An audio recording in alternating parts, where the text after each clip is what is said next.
আসসালামু আলাইকুম প্রিয় শিক্ষার্থী, আশা করি তোমরা সবাই ভালো আছো। আলহামদুলিল্লাহ আমিও ভালো আছি। বনশ্রী ন্যাশনাল স্কুলে আজকে আমি তোমাদের সাথে আছি মোহাম্মদ আরিফুল ইসলাম। আজ আমি ষষ্ঠ শ্রেণীর বিজ্ঞান বিষয়ের অধ্যায় 9 দিয়ে আলোচনা করব। তোমরা ইতিপূর্বে অধ্যায় 9 থেকে আরো একটি ক্লাস করে ফেলেছো। আজকে আমাদের অধ্যায় 9 এর পর দ্বিতীয় ক্লাস। তোমরা লক্ষ্য করো, আমরা একটা চিত্র এঁকেছি। আজকে আমরা মূলত এই চিত্র সংশ্লিষ্ট 7টি সংজ্ঞা শিখব। একসাথে আমরা আলোর প্রতিফলনের একটি সূত্র রয়েছে, এই সূত্রটি আজকে আমরা শিখে ফেলবো। এসো আমরা শুরু করি। আমরা সর্বপ্রথম যেটি শিখব সেটি হচ্ছে প্রতিফলক পৃষ্ঠ বলতে আমরা কি বুঝি। দেখো, এখানে তোমরা একটা চিত্র দেখতে পাচ্ছ। এই চিত্র থেকে আমরা কি দেখতে পাচ্ছি যে একটা রশ্মি একটা তলের উপরে এসে পড়ছে। দেখো, আমরা এখানে একটা তল এঁকেছি, এম ও এম ড্যাশ। এটা হচ্ছে একটা তল। এটা এমন একটা তল যেই তলের উপরে একটি আলোকরশ্মি এসে পড়ছে। যদি আলোকরশ্মি কোনো তলের উপরে এসে পড়ে তাহলে সেটাকে আমরা অন্যভাবে বলতে পারি। এটাকে আমরা বলতে পারি যে কোনো তলে আলোকরশ্মি এসে আপতিত হচ্ছে। আচ্ছা, তাহলে দেখো কোন রশ্মিটা এখানে আপতিত হচ্ছে। আমরা যদি এ ও রশ্মির কথা বলি, দেখো এ ও রশ্মিটা, এই প্রতিফলক যে পৃষ্ঠ, মানে এই যে পৃষ্ঠ এম ও এম ড্যাশ, এই তলের উপর এই রশ্মিটা এসে পড়ছে।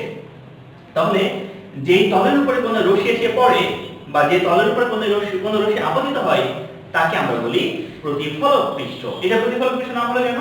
কারণ এই পৃষ্ঠে আলোক রশ্মি প্রতিফলিত হয়।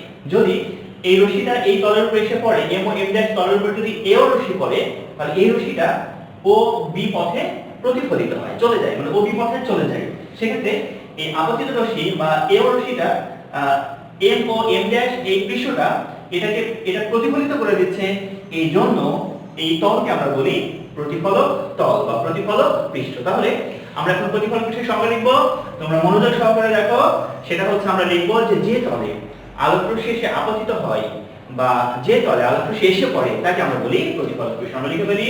তোমরা আমার সাথে সাথে খাতায় কিন্তু তোমরা আমার সাথে সাথে লিখবে। ওকে, আমরা লিখব যে তলে আলোকরশ্মি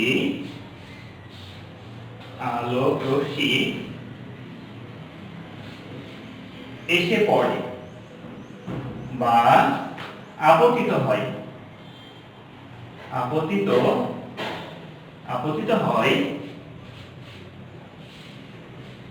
তাকে প্রতিফলক পৃষ্ঠ বলে। তাহলে এখানে কোন তলে আলোকরশ্মি প্রতিফলিত হচ্ছে? এম ও এম ড্যাশ এই তলে আলোকরশ্মিটা আপতিত হচ্ছে আবার প্রতিফলিত হচ্ছে। তার মানে এম ও এম ড্যাশটাই কিন্তু আমাদের এখানে প্রতিফলক পৃষ্ঠ। সেক্ষেত্রে আমরা লিখব চিত্র থেকে আমরা দেখতে পাচ্ছি এম ও এম ড্যাশ প্রতিফলক পৃষ্ঠ। প্রতিফলক পৃষ্ঠ। আমরা কিন্তু একটি সংজ্ঞা শিখে ফেললাম, তাই না? হ্যাঁ, আসলে প্রিয় শিক্ষার্থী, আমরা এখন দ্বিতীয় সংজ্ঞাটি শিখবো। আমাদের 2 নম্বর সংজ্ঞাটি হচ্ছে আপতিত রশ্মি কাকে বলে। হ্যাঁ, আপতিত রশ্মি বলতে আমরা কি বুঝি? যে রশ্মিটা বা যে আলোক রশ্মিটা প্রতিফলক পৃষ্ঠের উপর এসে আপতিত হয় বা প্রতিফলক পৃষ্ঠের উপরে এসে পড়ে, সেই রশ্মিকে আমরা বলি আপতিত রশ্মি। দেখো, এখানে একটা আলোক রশ্মি আমরা রেখেছি, সেটা হচ্ছে এ ও রশ্মি। এই রশ্মিটা প্রতিফলক পৃষ্ঠের উপরে এসে পড়ছে তথা আপতিত হচ্ছে। এর জন্য এ ও রশ্মিটাই হচ্ছে আমাদের জন্য আপতিত রশ্মি। তাহলে আমরা সংজ্ঞা লিখব নাম্বার 2, আপতিত রশ্মি। আমার সাথে তোমরা কিন্তু লিখবে আপতিত রশ্মি। তাহলে আমরা লিখব যে রশ্মি প্রতিফলক পৃষ্ঠের উপর এসে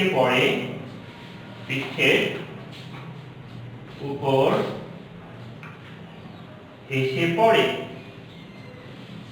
বা এটাকে আমরা বলতে পারি আপতিত হয়। হ্যাঁ, বা আপতিত হয় তাকে আপতিত রশ্মি বলা হয়। তাহলে এখন তোমরা বলো যে এই চিত্রের আপতিত রশ্মি কোনটা? তাহলে আমরা চিত্র দেখতে পাচ্ছি যে এ ও রশ্মিটা কিন্তু আপতিত রশ্মি। এই রশ্মিটা প্রতিফলক পৃষ্ঠের উপরে এসে পড়ছে। তাহলে আমরা লিখব যে চিত্রে এ ও রশ্মি আপতিত রশ্মি। তাহলে আশা করি তোমরা এই দুটি সংজ্ঞা খুব ভালো করে বুঝতে পেরেছো। এরপরে আমরা কিন্তু এখন তৃতীয় সংজ্ঞাতে চলে যাব।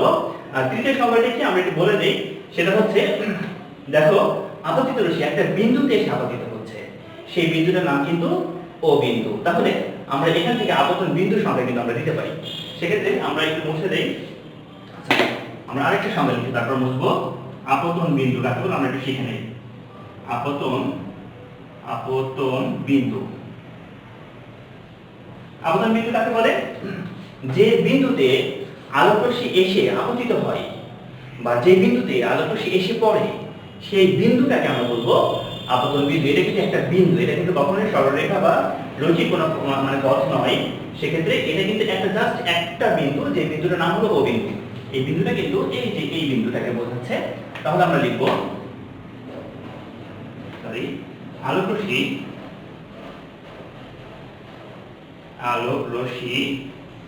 প্রতিফলক পৃষ্ঠের উপর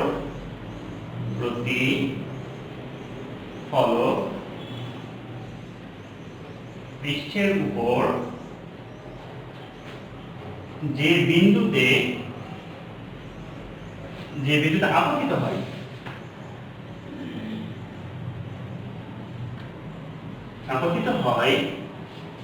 তাকে আপতন বিন্দু বলা হয়। তাকে আপতন বিন্দু বলা হয়। তাহলে চিত্রে আপতন বিন্দু কোনটা? চিত্রে আপতন বিন্দু হচ্ছে ও বিন্দুটা, যেটাকে আমরা বলেছি যে এই বিন্দুটা হচ্ছে আপতন বিন্দু। এই বিন্দুতে আলোকরশ্মি এসে আপতিত হচ্ছে, মানে এসে পড়ছে। সো চিত্রে ও বিন্দু আপতন বিন্দু।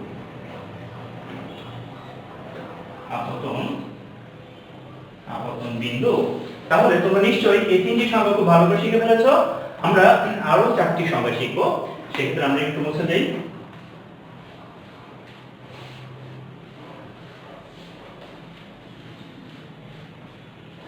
এখন 4 নম্বর আমরা যে সংজ্ঞাটা শিখবো সেটা হচ্ছে, দেখো আমরা অভিলম্ব কাকে বলে শিখবো। এই যে দেখো অভিলম্ব লেখা আছে, এই যে ও এবং এন যে লম্বটা দেখতে পাচ্ছ, এই লম্বকে আমরা বলি মূলত অভিলম্ব। তাহলে অভিলম্বের সংজ্ঞাটা আমরা কি দিব? অভিলম্বের সংজ্ঞাটা এরকম যে প্রতিফলক পৃষ্ঠের উপর আলোকরশ্মি যে বিন্দুতে আপতিত হয়, ওই বিন্দুতে যদি আমরা এই প্রতিফলক পৃষ্ঠের উপর যদি আমরা একটা লম্ব অঙ্কন করি, সেক্ষেত্রে আমরা যে লম্ব পাবো, সেই লম্বকে আমরা বলি বিজ্ঞানের ভাষায় অভিলম্ব। তার মানে লম্ব এবং অভিলম্ব এই দুটি কিন্তু একই জিনিস। হ্যাঁ, সেক্ষেত্রে আমরা সংজ্ঞাটা লিখতে পারি যে অভিলম্ব কাকে বলে। তাহলে আমরা লিখবো যে আপতন বিন্দুতে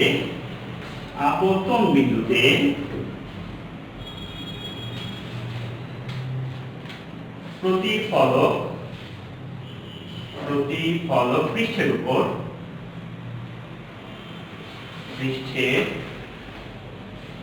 অঙ্কিত লম্বকে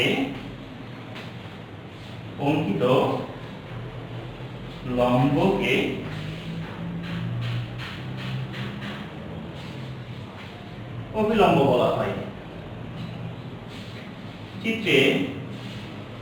চিত্রে ও এন এটি হলো অভিলম্ব। আমরা মনে হয় তোমরা সবাই খুব ভালো করে বুঝে ফেলেছো। আমি আরেকবার বলতে চাই, সেটা হচ্ছে আপতন বিন্দু হচ্ছে ও বিন্দু, প্রতিফলক পৃষ্ঠের উপর আপতন বিন্দু অবস্থান করে। তাহলে ও বিন্দুটা যদি আপতন বিন্দু হয়, তাহলে আপতন বিন্দুতে এই প্রতিফলক পৃষ্ঠের উপর এই বিন্দু থেকে যদি আমরা একটা লম্ব আঁকি, প্রতিফলক পৃষ্ঠের উপর লম্বটা হতে হবে, যে লম্ব আমরা রাখবো সেই লম্বের নামই কিন্তু অভিলম্ব। তোমরা বুঝতে পারছো? এই চিত্রে ও এন এই যে সরলরেখা যেটা দেখতে পাচ্ছ, সেটার নামই কিন্তু অভিলম্ব। এটা শেষ। এরপর আসো আমরা 5 নম্বর যেটা শিখবো, সেটা হচ্ছে প্রতিফলিত রশ্মি কাকে বলে।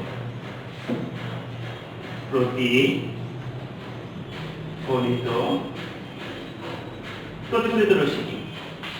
দেখো এই আপতন বিন্দুতে প্রতিফলক পৃষ্ঠের উপর আমরা যে প্রতিফলিত রশ্মি দেখতে পাচ্ছি, এটাই মূলত প্রতিফলিত রশ্মি। তাহলে যে রশ্মি প্রতিফলক পৃষ্ঠ থেকে প্রতিফলিত হয়, দেখো আমাদের এখানে এও ছিল আপতিত রশ্মি, এই রশ্মিটা কিন্তু এই দিকে চলে যাচ্ছে।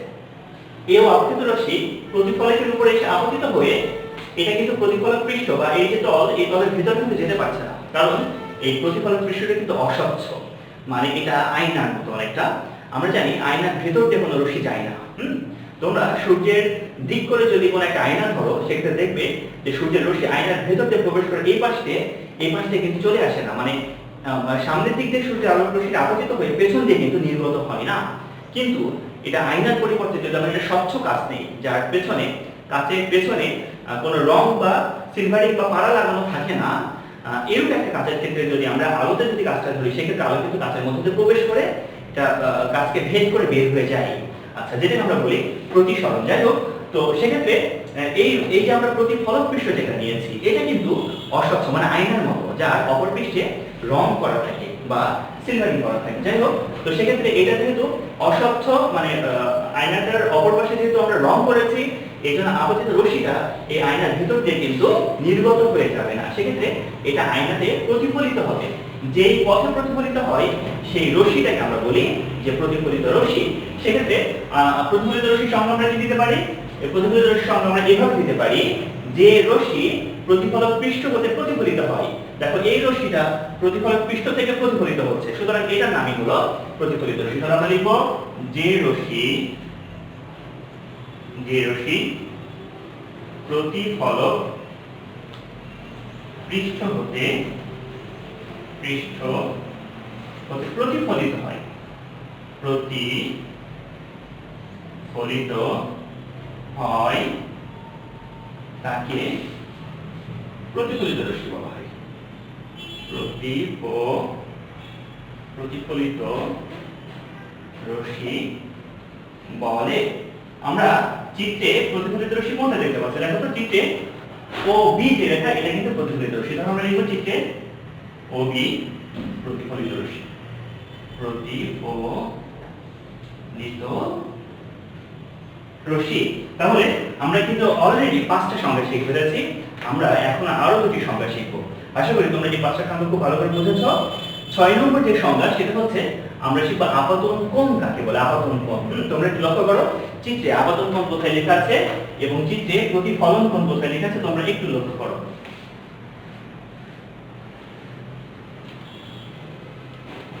হ্যাঁ, দেখো, আপাতন কোণ আমরা দেখতে পাচ্ছি যে এই যে এখানে একটা কোণ দেখা যাচ্ছে। দেখো, এই যে একটা কোণ আমরা দেখতে পাচ্ছি, এই কোণটা হলো মূলত এ ও এন কোণ। এই যে কোণ যেটা দেখতে পাচ্ছ, এই কোণের নাম দেওয়া হয়েছে আপাতন কোণ। আর ডান পাশে যে কোণটা দেখতে পাচ্ছ, এই কোণের নাম দেওয়া হয়েছে প্রতিফলন কোণ। এটা আমরা বুঝলাম যে লম্বের সাথে বাম দিকে যে কোণটা থাকে সেটা হচ্ছে আপাতন কোণ। আবার এই লম্বের সাথে ডান পাশে যে কোণটা থাকে সেটাকে আমরা কি বলি? প্রতিফলন কোণ বলি। অর্থাৎ এক্ষেত্রে আমরা যদি এটা একটু সুন্দর করে বলি, সেক্ষেত্রে আমরা এভাবে বলতে পারি, আপতিত রশ্মি অভিলম্বের সাথে যে কোণ উৎপন্ন করে সেই কোণকে আমরা বলি আপতন কোণ। আবার একই সাথে প্রতিফলিত রশ্মি অভিলম্বের সাথে যে কোণ উৎপন্ন করে সেই কোণটিকে আমরা বলবো হচ্ছে প্রতিফলন কোণ। তাহলে আসো আমরা এখন আপতন কোণের সংজ্ঞাটা জেনে নেই। আমাদের এটার সংজ্ঞা হচ্ছে 6। আমরা এখন লিখবো আপতন কোণ।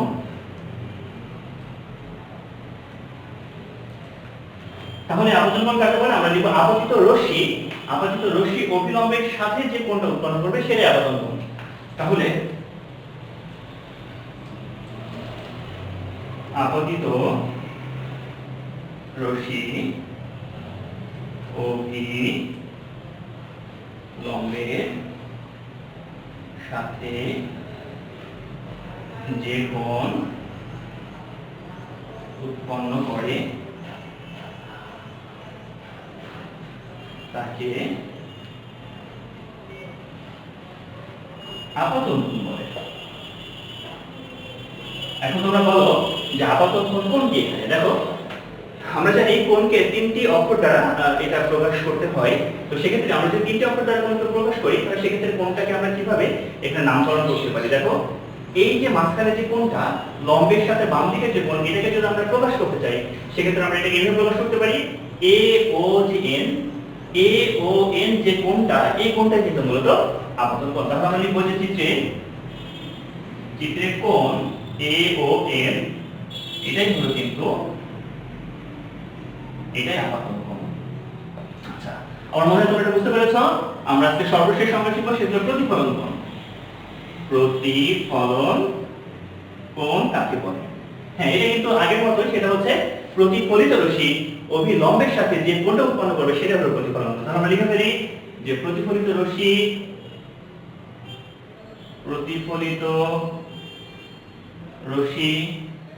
অভিলম্বের সাথে কোণ উৎপন্ন করতে হবে, অভিলম্বের অভিলম্বের সাথে যে কোণ উৎপন্ন করে, যে কোণ উৎপন্ন করে তাকে প্রতিফলন কোণ বলা হয়। প্রতিফলন কোণ বলে। এখন তোমাদের কাছে প্রশ্ন হচ্ছে যে প্রতিফলন কোণ এই চিত্রে কোনটা? যেহেতু প্রতিফলিত রশ্মি অভিলম্বের সাথে কোণ উৎপন্ন করে, তো এখানে প্রতিফলন কোণ হচ্ছে BON বা LOB, যে কোণটা আমরা দেখতে পাচ্ছি সেটা কিন্তু প্রতিফলন কোণ। তো সেক্ষেত্রে আমরা কি লিখবো যে চিত্রে কোণ BON প্রতিফলন কোণ, প্রতিফলন কোণ। আচ্ছা, আমাদের কিন্তু আমরা যে 7টি সংজ্ঞা আজকে শিখতে চেয়েছিলাম, তোমরা কিন্তু এই সংজ্ঞাগুলো খুব ভালো করে শিখে ফেলেছো। এই সংজ্ঞাগুলো কিন্তু আমাদের জন্য খুবই গুরুত্বপূর্ণ, কারণ তোমাদের পরীক্ষায় কিন্তু সৃজনশীল প্রশ্ন আসবে। সৃজনশীল প্রশ্নে কিন্তু তোমাদের এরকম চিত্র সংশ্লিষ্ট প্রশ্ন আসার সম্ভাবনা কিন্তু সবচেয়ে বেশি। সেক্ষেত্রে আমরা যদি চিত্রের কোন রেখা দ্বারা কি বোঝায় সেটি যদি আমরা বুঝে পেতে পারি, সেটি যদি আমরা ঠিকঠাক মতো যদি আমরা বুঝতে পারি, সেক্ষেত্রে কিন্তু খুব সহজেই আমরা সৃজনশীল প্রশ্নের উত্তর আমরা যথাযথভাবে কিন্তু উত্তর করতে পারবো। প্রিয় শিক্ষার্থী, আমরা আরেকটি জিনিস আমাদের শেখা বাকি রয়েছে, সেটা হচ্ছে আমরা বলেছিলাম ফার্স্টে যে আজকে আমরা একটা সূত্র শিখবো, সেটা হচ্ছে যে আলোর প্রতিফলনের সূত্র। আমি এটা মুছে দেই। আলোর প্রতিফলনের সূত্র শিখবো আমরা। আলোর প্রতিফলনের সূত্র, আলোর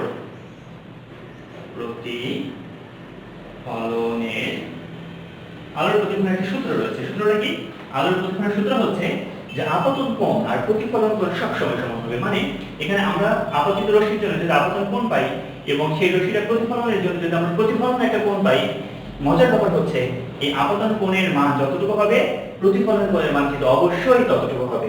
যদি আপতন কোণের মান যদি হয় তোমার 30 ডিগ্রি, সেক্ষেত্রে প্রতিফলন যে কোণের মান সেটা কিন্তু অবশ্যই 30 ডিগ্রি হবে। যদি আপতন কোণের মান যদি 40 ডিগ্রি হয়, তাহলে অবশ্যই কিন্তু প্রতিফলন কোণের মান অবশ্যই একই হবে, অর্থাৎ 40 ডিগ্রি হবে। তাহলে আমরা লিখে ফেলি যে আলোর প্রতিফলনের যে সূত্র সেটা হচ্ছে যে আপতন কোণ ও প্রতিফলন কোণের মান পরস্পর সমান হয়। অর্থাৎ আপতন কোণ কোনটা? আপতন কোণ AON, তাহলে আমরা লিখতে পারি কোণ AON, আর হচ্ছে কোণ প্রতিফলন কোণ হচ্ছে BON। এই দুটো কোণ হবে কিন্তু পরস্পর সমান। আমাদের ক্লাস কিন্তু শেষ। প্রিয় শিক্ষার্থী, আশা করি তোমরা এই ক্লাস থেকে তোমরা অনেক কিছু শিখতে পেরেছো। আমরা তোমাদের জন্য আজকে একটা HW দিতে চাই। হ্যাঁ, HW দিব, তোমরা HW টা লিখে নাও।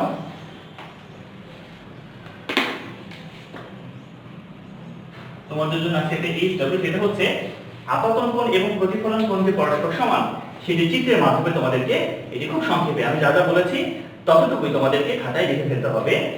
আপতন কোণ অর্থাৎ আলোর প্রতিসরণের HW হলো, HW তোমরা লিখে ফেলো যে আলোর প্রতিফলনের সূত্রটি চিত্রের